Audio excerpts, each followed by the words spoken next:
اس دنیا کو حسین، رنگین اور خوبصورت بنانے والی اگر کوئی چیز اس زمین پر موجود ہے تو وہ عورت ہے، جس سے کوئی انکار نہیں کر سکتا۔ اگر اس دنیا سے عورت کا وجود ختم ہو جائے تو اس دنیا کا حسن اور اس کی خوبصورتی اسی طرح پھیکی پڑ جائے گی جس طرح چاندنی رات میں ستاروں کی روشنی پھیکی پڑ جاتی ہے۔ دنیا کے ہر مرد کو عورت کی ضرورت ہے۔ خوبصورت عورتیں ہر مرد کو پسند ہوتی ہے، اسی لیے عورتیں اپنے حسن و جمال کو برقرار رکھنے کے لیے ہر ممکن کوشش کرتی ہے۔ لیکن ہمارے ہندوستان میں ایک ایسا بھی قبیلہ پایا جاتا ہے جہاں کی عورتیں خوبصورتی میں اپنی مثال نہیں رکھتی۔ ان کے حسن و جمال کی جتنی تعریف کی جائے کم ہے، مگر بدقسمتی سے اس قبیلے کے لوگ یہاں کی بالغ لڑکیوں کے ساتھ اس قدر ظلم و زیادتی کرتے ہیں جسے سن کر آپ کے رونگٹے کھڑے ہو جائیں گے۔ جی ہاں، جب اس قبیلے کی لڑکیاں جوان ہوتی ہے تو ان کے ناک میں ایسی بدنما اور بھیانک زیور پہنا دیا جاتا ہے جو دیکھنے میں ہی ڈراؤنا اور خوفناک معلوم ہوتا ہے۔ تو آخر کہاں ہے یہ قبیلہ اور کیوں بگاڑ دیے جاتے ہیں ان خوبصورت عورتوں کے چہرے؟ سب کچھ ویڈیو میں ڈیٹیلز میں بتائیں گے۔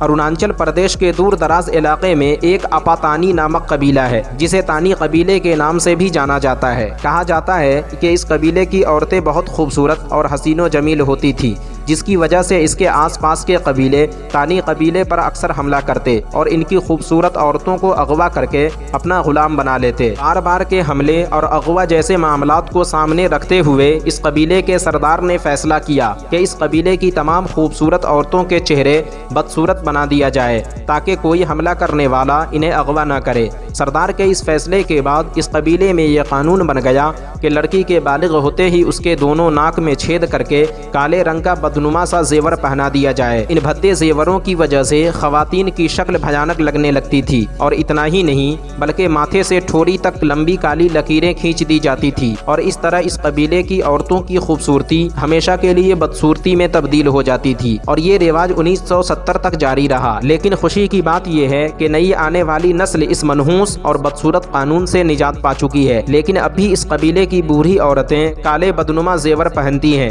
اس قبیلے کے لوگ زیادہ تر کھیتی باڑی کا کام کرتے ہیں۔ اس قبیلے کے لوگ اتنے ذہین اور عقل مند ہیں کہ یہ اپنی تاریخ کی تمام داستانیں اور قانون لکھنے کے بجائے زبانی طور پر یاد کر لیتے ہیں، جو ایک نسل سے دوسری نسل میں منتقل ہوتی رہتی ہے تاکہ ان کی تمام داستانیں اور قانون لکھنے کی صورت میں چوری ہونے سے محفوظ رہیں۔